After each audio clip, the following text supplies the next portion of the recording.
एक पूर्व पोप ने लिखा था कि कफन एक सचमुच रहस्यमय छवि है जिसे मानव कला से बनाना असंभव है। लेकिन अब हमारे पास पुस्तक, प्रसारण और ऐप मौजूद हैं। सदियों से एक अकेला कपड़ा दुनिया को अचंभित करता रहा है। एक सूली पर चढ़े व्यक्ति का चेहरा दर्शाने वाला लिनेन का एक अवशेष। वैज्ञानिकों ने इसे मिथक बताया, विश्वासियों ने इसे प्रमाण कहा, लेकिन फिर कृत्रिम बुद्धिमत्ता ने इस बहस में प्रवेश किया। इसने जो उजागर किया वह कोई तस्वीर नहीं थी, कोई दाग नहीं था, बल्कि कुछ और ही था। छिपी हुई ज्यामिति, दोहराए जाने वाले कोड, एक ऐसा डिजाइन जो प्राचीन लिनेन के रेशों में मौजूद नहीं होना चाहिए था। क्या यह एक दुर्घटना थी, चमत्कार था, या कुछ ऐसा जिसे हमें कभी देखना ही नहीं था? ट्यूरिन का कफन अब भी कौन सा रहस्य छिपाए हुए है? वह कपड़ा जिसने समय को मात दी।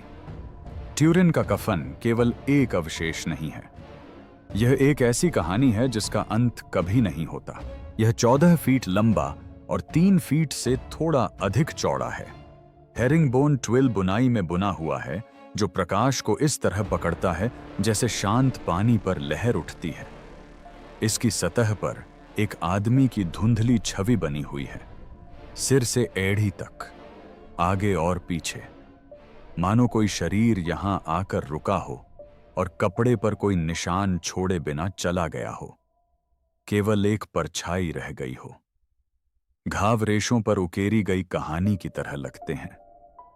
कलाई पर निशान जहां कीलें चुभी होती हैं, पैरों पर खून जैसा धब्बा, किनारे पर एक अंडाकार आकृति जो भाले के वार का संकेत देती है, धुंधले वृत्त जो खोपड़ी पर कांटों के ताज की तरह दिखते हैं।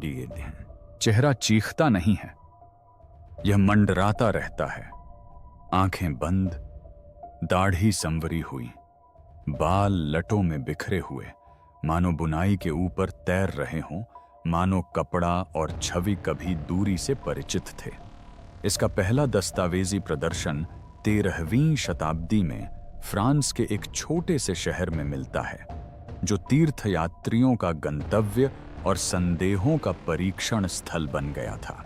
भीड़ जमा हो गई, पादरी जुलूस में निकले, संशयवादियों ने चर्च पर तमाशा रचने का आरोप लगाया। यह कपड़ा कई हाथों और घरों से गुजरा। अंततः हाउस ऑफ सेवॉय इसे ट्यूरिन ले आया, जहां 1578 में इसकी लंबी प्रतीक्षा शुरू हुई, जो आग, धुएं और बचाव कार्यों से बाधित होती रही। आज यह saint John the Baptist cathedral के भीतर एक जलवायु नियंत्रित आवरण में रखा है, जहां कांच और इस्पात इसे समय के प्रभाव से और समय इसे अनिश्चितता से बचाते हैं।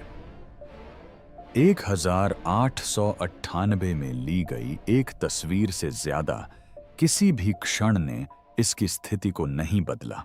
वकील सेकेंडो पिया ने अपनी प्लेटें और लैंप लगाए और एक अस्थायी डार्क रूम की धुंधली गर्मी में काम करना शुरू किया। जब उन्होंने नेगेटिव को डेवलप किया तो उन्हें रंगों के मिश्रण की उम्मीद थी, लेकिन इसके बजाय एक चेहरा आश्चर्यजनक स्पष्टता के साथ सामने आ गया। नेगेटिव पॉजिटिव जैसा दिख रहा था। कपड़े पर धुंधली सी छवि फिल्म पर एक स्पष्ट चित्र में बदल गई।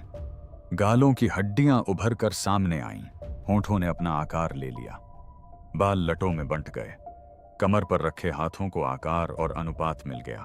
वह उलटफेर किसी बात का प्रमाण नहीं था, सिवाय इसके कि छवि प्रकाश के साथ उस तरह से प्रतिक्रिया करती थी जिस तरह से सामान्य पेंट नहीं करता। फिर भी इसने चर्चा का रुख बदल दिया। वह अवशेष श्रद्धा से हटकर एक समस्या बन गया। प्रयोगशाला को चैपल से जोड़ दिया गया था। 20वीं शताब्दी के दौरान कपड़े पर ऐसी विधियां अपनाई गईं जो धैर्यपूर्ण होने के साथ साथ आक्रामक भी थीं। रसायनज्ञों ने रेशों को छीलकर अभिकर्मकों के साथ उनका परीक्षण किया। सूक्ष्मदर्शी से सतह की जांच की गई। फोरेंसिक जांचकर्ताओं ने पाया कि रक्त जैसे धब्बे धागों को रंग रहे थे, न कि छवि रक्त को। वस्त्र इतिहासकारों ने धागे के घुमाव को मापा और उसकी तुलना लेवांत क्षेत्र में प्रचलित करघों से की। पराग शोधकर्ताओं ने पूर्वी भूमध्य सागर की वनस्पतियों से मेल खाने वाले कणों की रिपोर्ट दी। प्रत्येक परिणाम बहस को समाप्त करने के बजाय उसे और अधिक मोड़ता हुआ प्रतीत हुआ। यीशु का कोई चित्र नहीं बनाया गया, इसलिए वास्तव में कफन ही हमारे पास मौजूद सबसे उत्तम वस्तु है। आलोचकों को चुप कराने के लिए कुछ भी निर्णायक नहीं था। विश्वासियों को संतुष्ट करने के लिए कुछ भी मामूली नहीं था।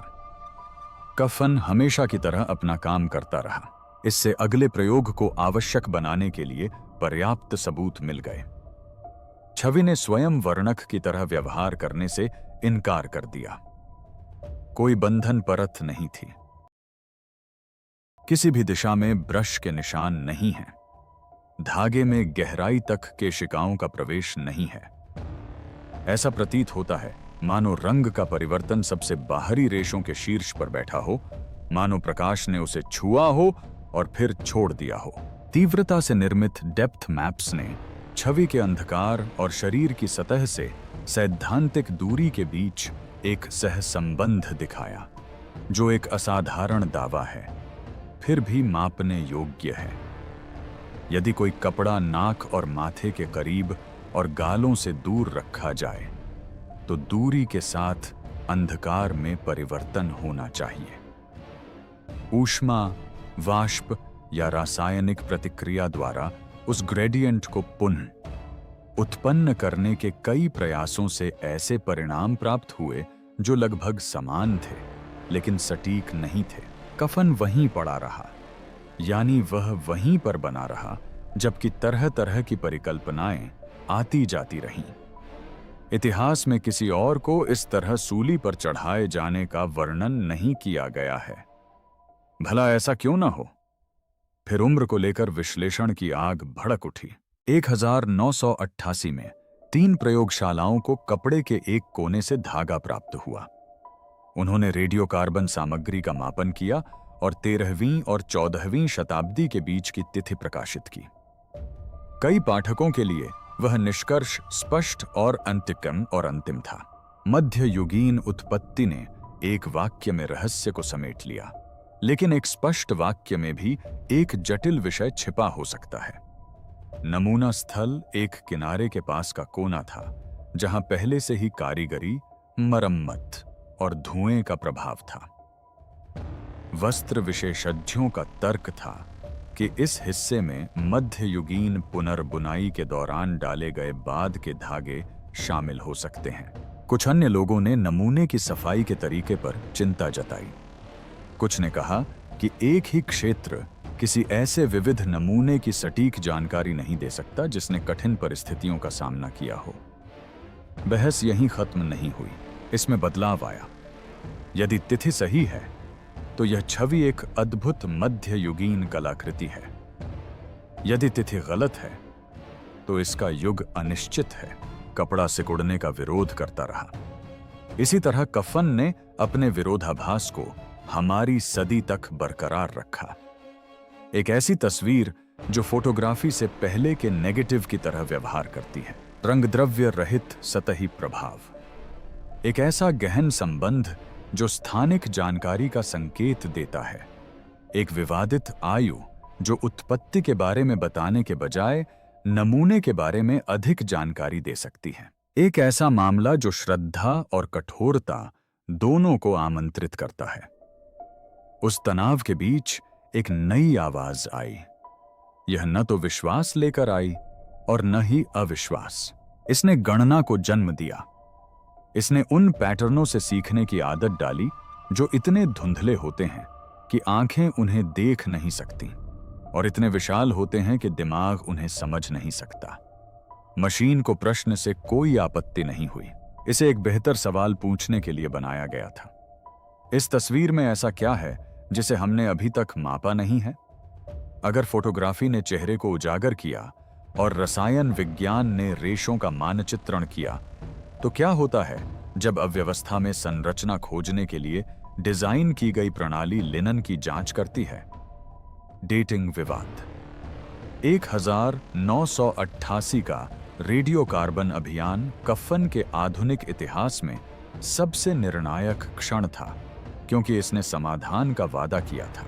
ऑक्सफोर्ड, ज्यूरिख, एरिजोना, 3 प्रयोगशालाएं, एक ही प्रोटोकॉल। कपड़े का एक टुकड़ा कोने से काटकर टीमों में बांटा गया, उसे साफ किया गया, जलाया गया, ग्रेफाइट में परिवर्तित किया गया और उन त्वरक यंत्रों में गिना गया जो आइसोटोप को वर्षों में परिवर्तित करते हैं। दुनिया को स्पष्टता की उम्मीद थी और उसे 1260 से 1390 के बीच की एक सटीक अवधि मिल गई। अखबारों ने इस अवधि को छापा और इसे निर्णायक बताया। संग्रहालयों में शांति का माहौल छा गया। कहानी खत्म होती दिख रही थी। चुना गया कोना तब से पृथ्वी पर मौजूद किसी भी कलाकृति के सबसे अधिक विश्लेषित स्थानों में से एक बन गया है। निचला बायां हिस्सा, जहां अनगिनत हाथों का स्पर्श हुआ होगा और जहां 16वीं शताब्दी में लगी आग के बाद मरम्मत कार्य हुआ होगा। वस्त्र रसायनज्ञ रेमंड रोजर्स ने तर्क दिया कि कोने के रेशे में मुख्य रेशे से रासायनिक अंतर दिखाई देते हैं, जिसमें कपास और लिनन का मिश्रण तथा रंगाई या मरम्मत के अवशेष शामिल हैं। यदि उस कोने में बाद की सामग्री भी शामिल है तो नमूना आधुनिक प्रतीत होगा। परीक्षण के समर्थकों का उत्तर यह है कि प्रयोगशालाओं ने अपनी सफाई की पुष्टि की और समरूपता की जांच की। इसके विपरीत तर्क यह है कि विषम मरम्मत एक सतही जांच में सफल हो सकती है, जबकि रेडियोकार्बन सामग्री को बदलने के लिए यह पर्याप्त महत्वपूर्ण हो सकती है। धागे के ये टुकड़े रेडियोकार्बन नमूने के मध्य से काटे गए थे, इसलिए इनके बारे में कोई संदेह नहीं था। यह बहस विश्वास और सावधानी के बीच की उस पतली रेखा पर टिकी है। अन्य पद्धतियों ने रेडियोकार्बन विश्लेषण को खारिज करने के बजाय इसके दायरे को व्यापक बनाने के लिए चर्चा में भाग लिया। प्राचीन वस्त्रों में सेल्यूलोज की संरचना के व्यापक कोण, एक्स-रे प्रकीर्णन विश्लेषण से प्राप्त आयु अनुमान कुछ परीक्षणों में मध्ययुगीन काल से पहले की अवधि की ओर संकेत करते हैं। आलोचकों का कहना है कि आर्द्रता, गर्मी और भंडारण की स्थितियां संकेत को बदल सकती हैं, जिसका अर्थ है कि अंशांकन जटिल है और त्रुटि की संभावना अधिक है। समर्थकों का कहना है कि हर विधि में कुछ कमियां होती हैं और किसी एक माप की तुलना में तकनीकों का आपस में तालमेल अधिक महत्वपूर्ण है। यहां तक कि परागण संबंधी अध्ययन भी इसमें शामिल है। लेवांत क्षेत्र की मूल प्रजातियों के कणों की उपस्थिति उत्पत्ति का प्रमाण नहीं है, यह गति या संपर्क का संकेत देता है। कुछ शोधकर्ताओं द्वारा रिपोर्ट किए गए बुनाई पैटर्न के अध्ययन और जड़ी बूटियों के अवशेषों के साथ मिलकर यह एक आंशिक तस्वीर प्रस्तुत करता है जो प्राचीनता के अनुरूप है, हालांकि यह इसका प्रमाण नहीं है। इस विवाद का सबसे उल्लेखनीय पहलू यह है कि यह किस प्रकार पहुंच पर निर्भर करता है। यह कफन प्रयोगशाला का नमूना नहीं है, यह एक संरक्षित अवशेष है। संरक्षण के लिए आवश्यक रूप से इसका नमूना सीमित और सावधानीपूर्वक लिया जाता है। इसका अर्थ है कि कोई भी परीक्षण एक छोटे से क्षेत्र पर अधिक निर्भर करता है। प्रायिकता का भौतिकी तब बेरहमी से अपना प्रभाव दिखाता है। नमूना स्थल पर एक छोटी सी त्रुटि भी निष्कर्ष पर हावी हो सकती है। कुछ सूत्र मिलकर एक शोध प्रबंध बन जाते हैं। एक सीम के पास का एक खंड एक सदी का रूप ले लेता है। वैज्ञानिक प्रवृत्ति अधिक नमूने लेने और उन्हें एक ग्रिड पर व्यवस्थित करने की होती है। संरक्षण की स्वाभाविक प्रवृत्ति होती है। इन प्रवृत्तियों के बीच बहस और भी तीव्र हो जाती है। जब हमारे पास कोई तस्वीर होती है तो इसका मतलब है कि उस तस्वीर से जुड़ी हर बात आज के समय में फोरेंसिक विज्ञान के हमारे ज्ञान के अनुरूप होनी चाहिए। यदि 1988 की तिथि बिल्कुल सही है तो कफन किसी विलक्षण प्रतिभा की रचना है, लेकिन इससे छवि निर्माण की प्रक्रिया स्पष्ट नहीं होती, क्योंकि कोई भी जात मध्ययुगीन तकनीक इसकी सतहिता और स्थानिक मानचित्रण को पुनः प्रस्तुत नहीं कर सकती।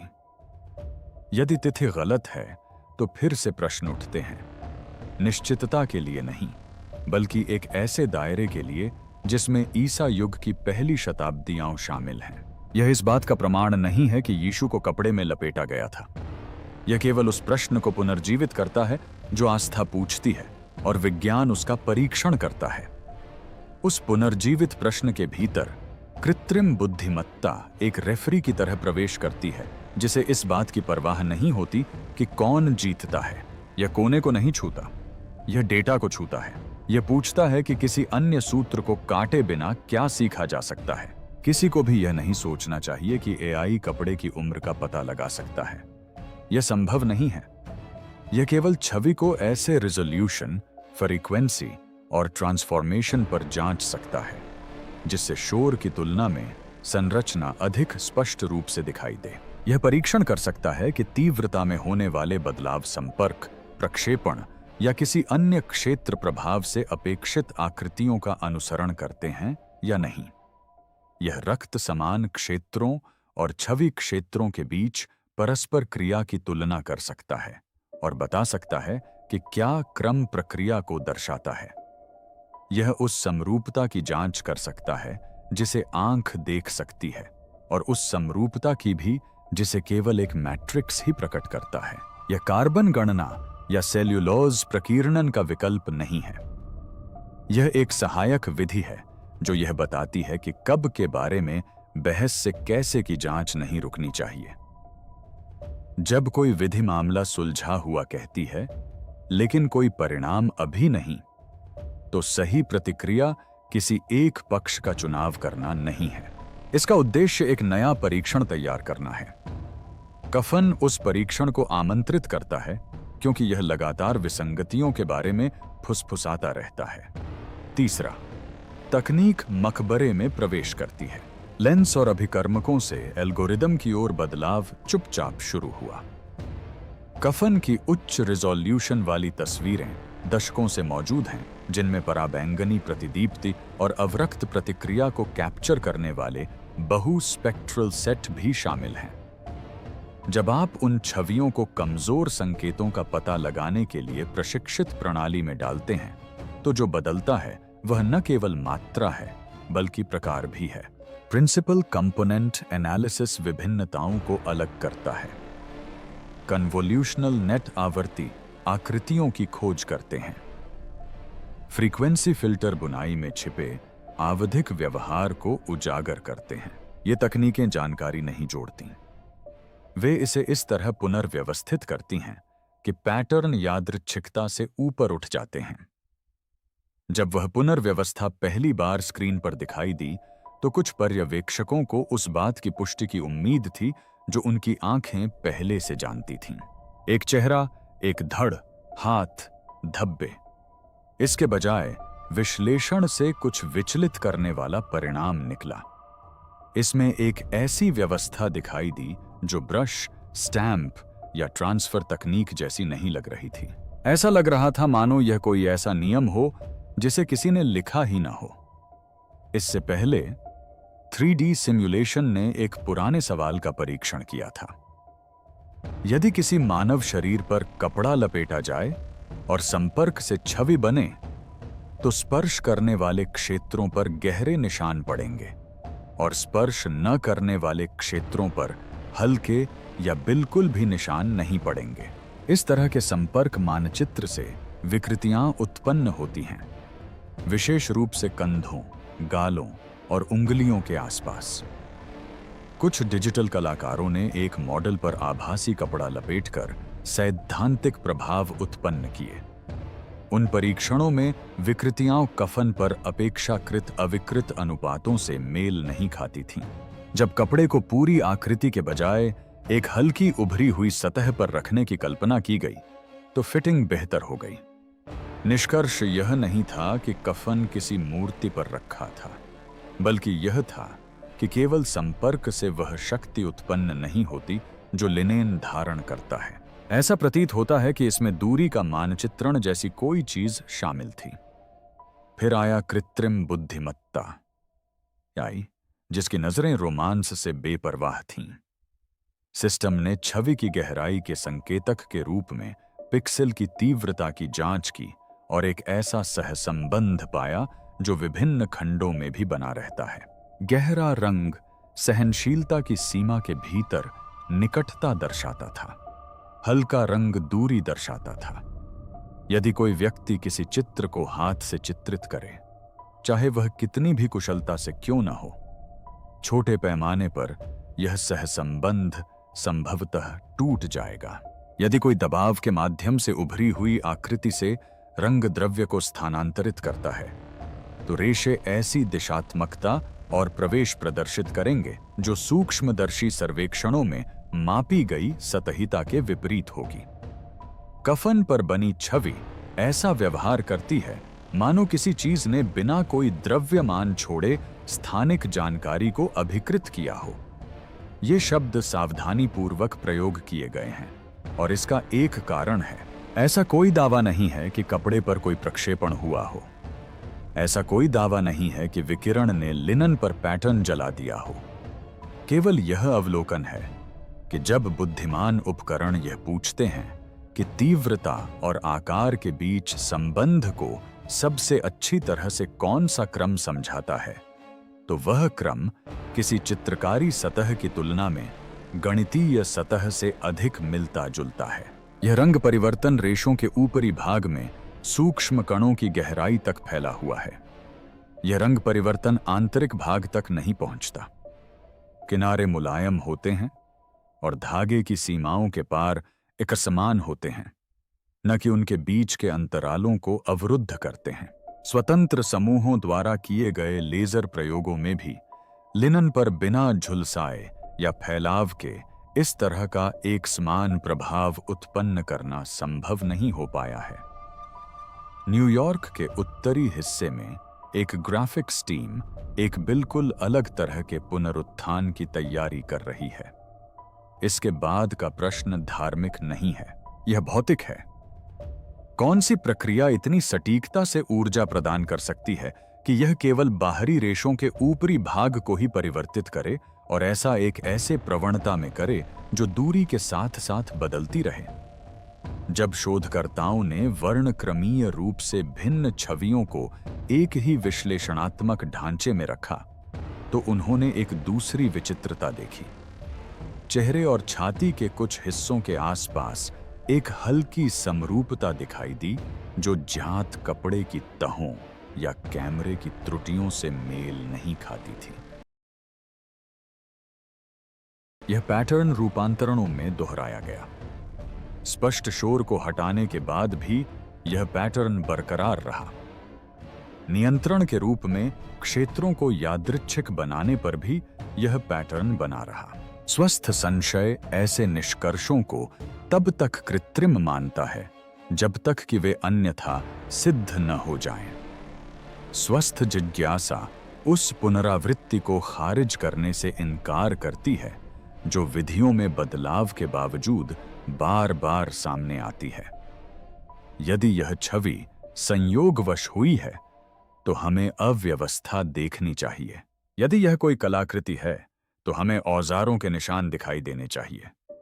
यदि यह न तो कलाकृति है और न ही कलाकृति, तो हम एक ऐसी प्रक्रिया से रूबरू हुए हैं जो अभी तक हमारे पास नहीं है। यही बात एआई ने अभी अभी खोजी है, अभी अभी मिला। वाक्यांश भ्रामक हो सकता है यदि यह इतिहास के बिना खोज का संकेत देता है। एआई ने कफन में जो कुछ भी खोजा वह शून्य से उत्पन्न नहीं हुआ, बल्कि पहले से मौजूद डेटा से प्राप्त किया गया था। मशीन द्वारा इसकी रूपरेखा तैयार किए जाने तक इसे अनदेखा किया गया था। चेहरे और धड़ के नीचे आकृतियां उभरने लगीं। भौहों, होठों, ठुड्डी और चेहरे पर अनुपात प्रतिध्वनित होते हुए दिखाई दिए। पसलियों और कंधों को प्रतिबिंबित करती हल्की वक्र रेखाएं। धुंधली आकृति वाले हाथों में भी ऐसी पुनरावृत्तियां थीं जो बुनाई से मेल नहीं खाती थीं। पराबैंगनी और दृश्य प्रकाश में भी ज्यामिति बनी रही और उन परीक्षणों में भी खरी उतरी जिनसे भ्रम टूट जाना चाहिए था। समरूपता सदियों तक कपड़े में बिना किसी का ध्यान खींचे कैसे छिपी रह सकती है? संशयवादियों ने पुष्टि पूर्वाग्रह का प्रस्ताव रखा, क्योंकि नेटवर्क अक्सर बादलों या टोस्ट में चेहरे देखते हैं। उस जाल से बचने के लिए शोधकर्ताओं ने प्रिंसिपल कंपोनेंट एनालिसिस जैसी तटस्थ तकनीकों का उपयोग किया, जिससे पहले से मौजूद सभी धारणाएं दूर हो गईं। फिर भी परिणाम एक चेहरे के रूप में सामने नहीं आया।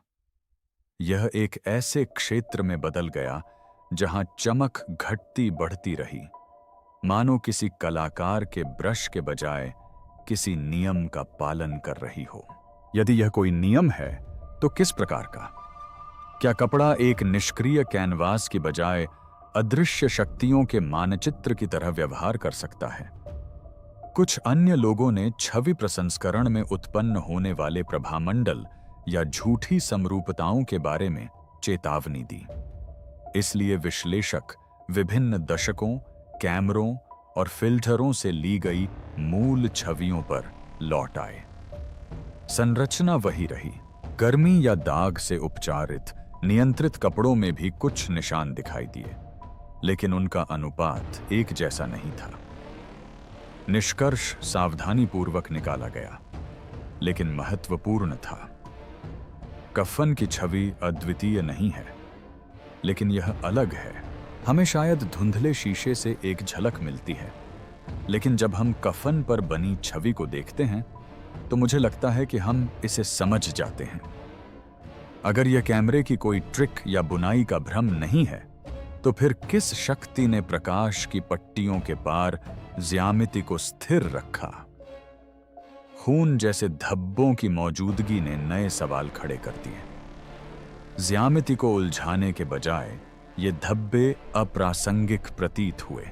ऊपर से डाली गई परतों से अप्रभावित, अनुपात उनके नीचे भी वैसे ही बने रहे। इससे संकेत मिलता है कि छवि और धब्बे अलग अलग प्रक्रियाओं द्वारा निर्मित किए गए थे। यदि यह सच है तो रहस्य और भी गहरा जाता है। क्या एक घटना ने कपड़े पर रासायनिक निशान छोड़े, जबकि दूसरी ने उसकी ज्यामिति उकेरी? या क्या कपड़ा दो परस्पर जुड़ी हुई लेकिन असंबंधित घटनाओं को दर्ज करता है? धीरे धीरे फुसफुसाहट तेज होती गई।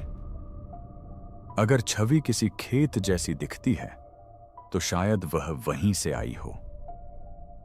कोरोना डिस्चार्ज, पराबैंगनी विस्फोट और इलेक्ट्रोस्टैटिक घटनाओं के मॉडल का परीक्षण किया गया है, लेकिन कोई भी मॉडल उथले, सटीक रंग या दूरी के मानचित्रण की व्याख्या नहीं करता है। शोधकर्ताओं ने स्वीकार किया कि इसका तंत्र अभी तक अज्ञात है।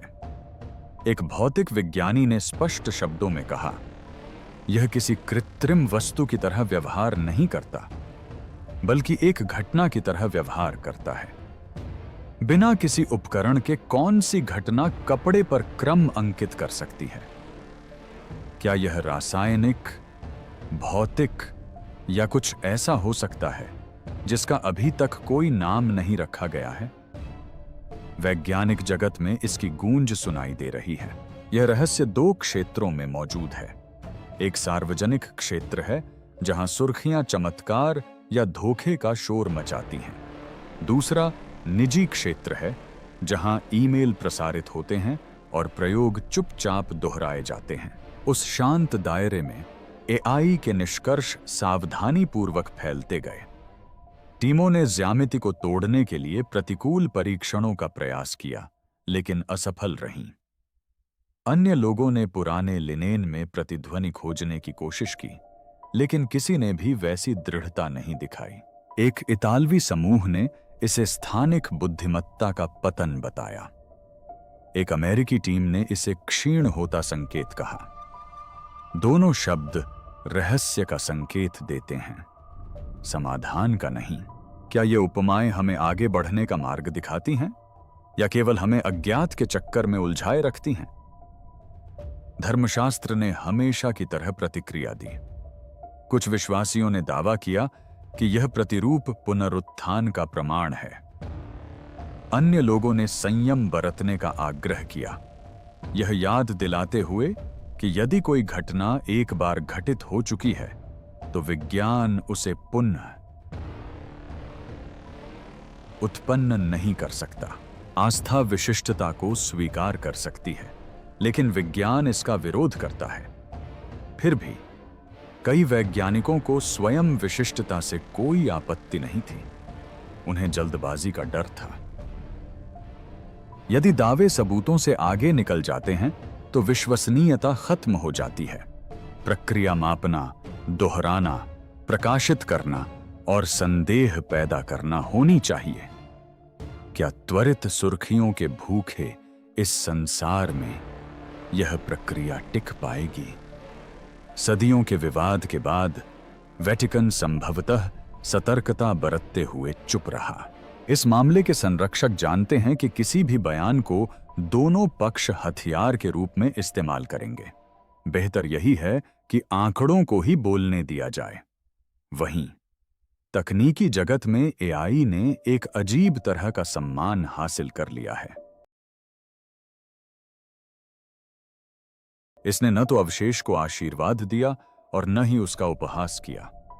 इसने गिनती की, इसने मानचित्र बनाया, इसने और गिनती करने की मांग की। क्या विश्वास या अविश्वास से मुक्त यह तटस्थता कृत्रिम बुद्धिमत्ता को कफन का अब तक का सबसे निष्पक्ष निर्णायक बना सकती है?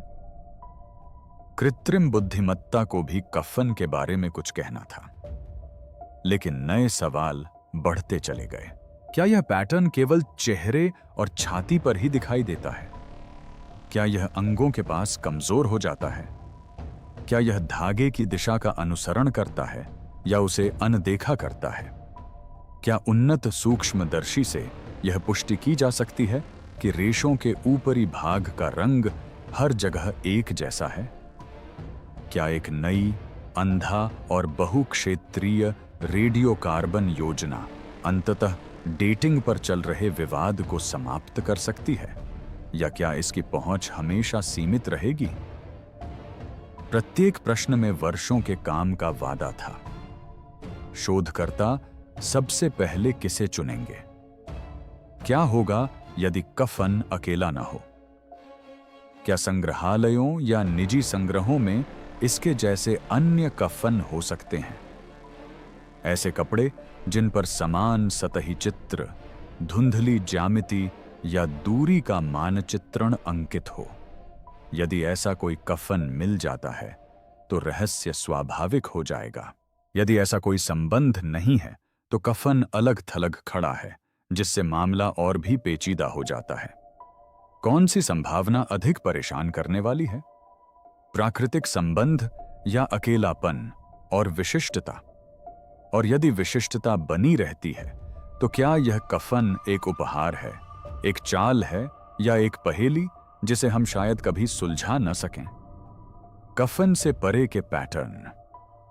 रसायन विज्ञान में अटखिपा में अटकलें शुरू होती हैं। लिनन में अशुद्धियों, तेलों और दफनाने में इस्तेमाल होने वाले मसालों से युक्त सेल्यूलोज की परतें होती हैं। रेशों पर मौजूद कार्बोहाइड्रेट की पतली परत ऑक्सीकरण के प्रति संवेदनशील हो सकती है। शायद ऊर्जा के एक संक्षिप्त प्रवाह ने केवल उस परत को निर्जलित कर दिया हो जिससे कुछ सूक्ष्म कणों में पीलापन आ गया हो। यदि दूरी विस्फोट को नियंत्रित करती तो तीव्रता कपड़े पर समान रूप से फैल सकती थी, लेकिन पराबैंगनी प्रकाश बहुत गहराई तक जलाता है और ऊष्मा बहुत धीरे धीरे फैलती है। कोरोना विस्फोट सतही रूप से कार्य करते हैं, लेकिन किनारों को धुंधला कर देते हैं। क्या कोई संयोजन सभी शर्तों को पूरा कर सकता है? सतहीपन, कोमल रूपरेखाएं, दूरी प्रवणताएं और सदियों की स्थिरता। भौतिकी अन्य रास्ते भी सुझाती है। क्या कपड़े के आर पार विद्युत स्थैतिक क्षेत्र रेशों के शीर्षों को बदल सकते हैं, जबकि उनके भीतरी भाग को अप्रभावित रखें? क्या एक संक्षिप्त प्लाज्मा घटना ऊष्मा की तुलना में सतह को अधिक सूक्ष्मता से उत्कीर्ण कर सकती है? प्रयोगशाला प्रयोगों से संकेत तो मिलते हैं, लेकिन पूरी तस्वीर स्पष्ट नहीं होती। प्रत्येक विधि एक पहलू को सुलझाती है, जबकि दूसरे को बिगाड़ देती है।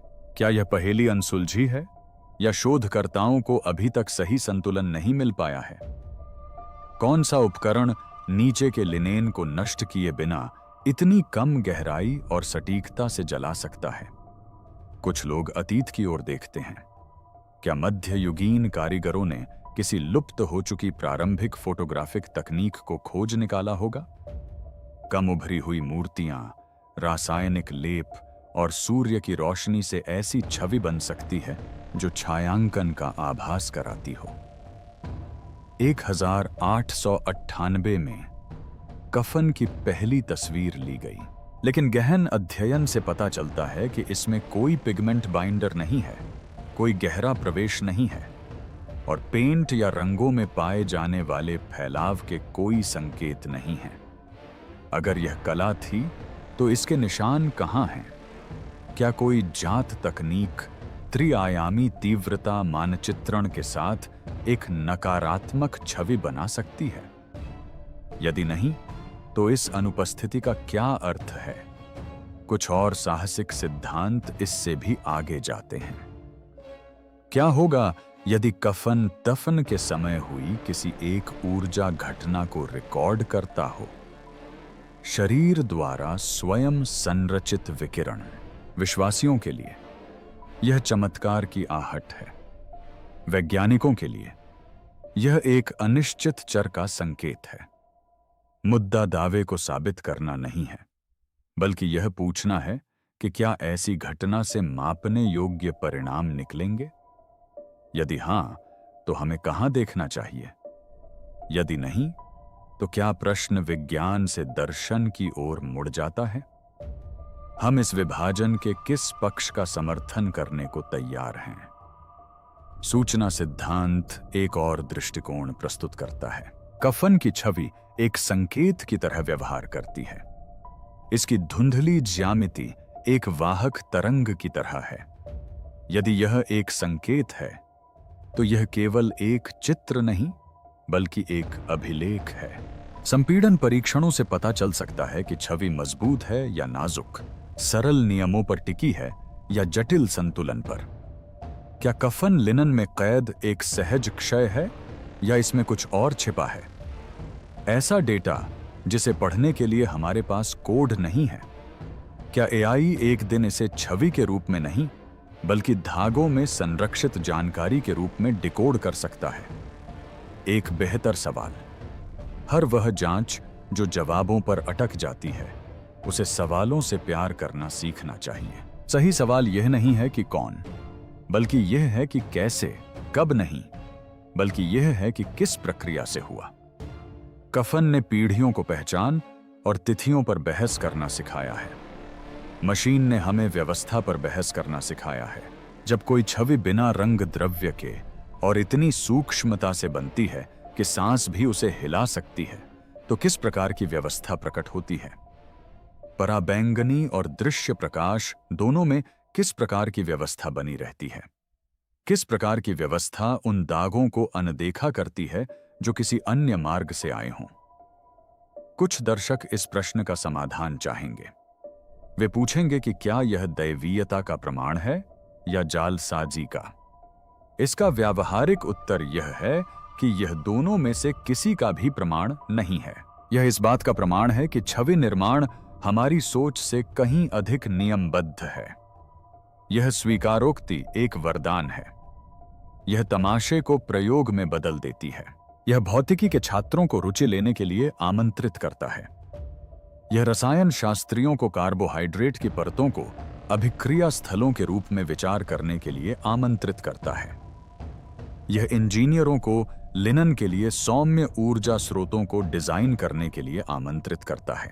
यह संरक्षकों को यह विचार करने के लिए आमंत्रित करता है कि क्या नए गैर विनाशकारी नमूने लेने की अनुमति दी जा सकती है, यदि परिणाम अवशेष को नुकसान पहुंचाए बिना लंबे समय से चली आ रही आपत्तियों का समाधान कर सकें। इससे भी महत्वपूर्ण प्रश्न विनम्रता के बारे में है। क्या होगा यदि हम छवि को शीघ्र ही पुनः प्रस्तुत नहीं कर सकते? क्या हम आगे बढ़ेंगे या यह स्वीकार करेंगे कि कुछ पहेलियों को सुलझाने में दशकों लग जाते हैं? जब तक हम संकोच करते रहेंगे, कफन बेकार होकर नष्ट नहीं हो जाएगा। यह आग, बाढ़ और अपमान जैसी मुश्किलों से बचकर भी टिका रहा है। सावधानीपूर्वक किए गए मापन कार्यक्रम से यह और भी टिकाऊ हो सकता है। यहां कृत्रिम बुद्धिमत्ता प्राथमिकता तय करने में सहायक हो सकती है। उस क्षेत्र का मानचित्र बनाएं जहां ज्यामिति सबसे मजबूत है। उस क्षेत्र का मानचित्र बनाएं जहां तीव्रता मानचित्रण सबसे कमजोर है। उस क्षेत्र का मानचित्र बनाएं जहां बुनाई विकृतियां मायने रखती हैं। परिकल्पना का परीक्षण करने के लिए सबसे छोटे हस्तक्षेपों का प्रस्ताव करें। मशीन भविष्यवक्ता नहीं, बल्कि योजनाकार बन जाती है। बेहतर प्रश्न खतरे की आहट भी देता है। क्या होगा यदि जो संरचना हम देखते हैं वह कपड़े और रसायन का संयोग न होकर एक सुनियोजित रचना हो? यदि व्यवस्था है तो रचनाकार भी मौजूद है, और रचनाकारिता से कई उद्देश्य उत्पन्न होते हैं। क्या यह समर्पण था, छल था या प्रदर्शन? हर रास्ता अनिश्चितता पैदा करता है। इतिहास में लुप्त हो चुकी तकनीकों वाले एक मध्ययुगीन कारीगर को देखकर बेचैनी होगी। भौतिकी के लिए अज्ञात प्राकृतिक विकिरण का विस्फोट भी बेचैन कर देगा। सदियों को चुनौती देने वाला लिनेन पर छोड़ा गया एक संकेत सबसे अधिक बेचैन कर देगा। खतरा यह है कि हम जितना अधिक सटीक रूप से प्रश्न पूछते हैं, उतना ही अधिक हमें यह पता चलने का जोखिम होता है कि यह कपड़ा हमारी हर विश्वसनीय श्रेणी का विरोध करता है। यदि इस छवि का कोई कारण है, तो धैर्यवान मन इसे खोज निकालेंगे। यदि ऐसा नहीं है, जो घटनाओं की दुनिया में अभूतपूर्व होगा, तो यह एक दर्पण बना रहेगा जिसमें लोग स्वयं को देखते हैं। विश्वासियों को इसमें एक संकेत दिखाई देता है और संशयवादियों को अंधविश्वास का सबक।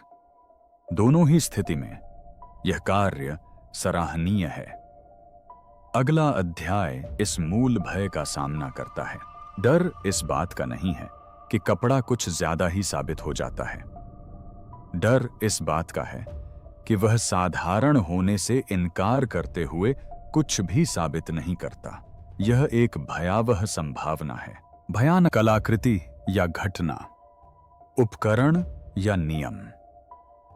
जब कोई चीज किसी वर्ग में शामिल होने से इनकार करती है, तो वह पद्धति के लिए खतरा बन जाती है, क्योंकि पद्धति मापने से पहले वर्गीकरण करना पसंद करती है। कफन के मामले में एक अलग दृष्टिकोण की आवश्यकता है। पहले नापें, फिर छांटें। सदियों से चले आ रहे विवादों का बोझ कंधों पर होने पर यह करना कठिन है। कल्पना कीजिए कि आप छवि को एक घटना के रूप में स्वीकार कर रहे हैं, लेकिन उस घटना का नाम नहीं दे रहे हैं। इसका अर्थ है ऐसे प्रयोग करना जिनकी विफलता पूरे मामले को नकार दे। इसका अर्थ है नकारात्मक परिणामों को भी सकारात्मक परिणामों के समान उत्साह से प्रकाशित करना, क्योंकि प्रत्येक विफलता से संभावना का दायरा सीमित हो जाता है। इसका अर्थ है कि चमत्कार और छल जैसे शब्द हाशिए पर पड़े रहते हैं, जबकि ऊर्जा, अनक्सीकरण और सतहीपन हावी हो जाते हैं। इसका अर्थ है कि जब भी आप छलांग लगाने के लिए प्रलोभित होते हैं, आप स्वयं को एक बंधन लिखने के लिए बाध्य करते हैं। आश्चर्य के दूसरी ओर एक और भय छिपा हुआ है। क्या होगा अगर हमारा इसे कम करने का कोई इरादा ही न हो। यह वाक्य खतरनाक है क्योंकि यह आलस्य को बहाना दे सकता है। फिर भी इसमें एक ऐसा सार छिपा है जो उन अनेक शोधकर्ताओं के अनुभव से मेल खाता है जिन्होंने लिनेन को हमारी प्रयोगशालाओं की भाषा में ढालने की कोशिश की और असफल रहे। 16वीं शताब्दी का कपड़ा, पहली शताब्दी का कपड़ा और कपड़े पर हमें जो डेटा चाहिए वह इस सिद्धांत से मेल खाता है। यदि कफन एक अपूरणीय क्षण का प्रतीक है तो भाषा शायद हमेशा उससे एक कदम पीछे रहेगी। यह आत्मसमर्पण नहीं है, यह वह धैर्य है जो युवा वैज्ञानिकों को मामले को सुलझाने की शक्ति का वादा किए बिना उन्हें प्रयास करने की स्वतंत्रता देता है। अंत तक हमें बांधे रखने वाला सूत्र गंभीर और सौम्य है। हम किसी उद्देश्य की ओर बढ़ रहे हो सकते हैं, हम इस बात को स्वीकार करने की ओर बढ़ रहे हो सकते हैं कि वह उद्देश्य अभी तक अनसुना ही है। दोनों ही मामलों में यह यात्रा महत्वपूर्ण है। कफन, ट्यूरिन का कफन एक ऐतिहासिक अवशेष, एक धोखा, एक प्रतीक और एक पहेली रहा है। अब यह एक ऐसा डेटा सेट भी है जिसने कृत्रिम बुद्धिमत्ता को विनम्रता सिखाई है। मशीन ने इसे सुलझा तो नहीं पाया, लेकिन इसकी विचित्रता, सतही गहराई, रंगहीन ज्यामिति और दूरी के साथ बढ़ती तीव्रता की पुष्टि अवश्य की। इसने कपड़े की तिथि बताने या धर्मशास्त्र को सिद्ध करने से इनकार कर दिया, लेकिन एक चुनौती पेश की। यदि यह कोई कलाकृति है तो उपकरण दिखाओ, यदि यह कोई घटना है तो नियम दिखाओ। यहां एक ऐसी व्यवस्था है जो हमारी व्याख्या से परे है। यह डरावनी नहीं बल्कि सुंदर है। यह नए वैज्ञानिकों, नए प्रयोगों और सत्य के प्रति श्रद्धा के लिए द्वार खुले रखती है। आपके विचार से यह क्रम किस ओर इशारा करता है? आप सबसे पहले किस बाधा का परीक्षण करेंगे? यदि आप मानते हैं कि रहस्यों को जानना जरूरी है तो सब्सक्राइब करें और जुड़े रहें। अगली कलाकृति, अगली रोशनी शायद अंततः यह प्रकट कर दे कि कैसे लिनन ने हमारी पहुंच से परे एक क्षण को कैद किया।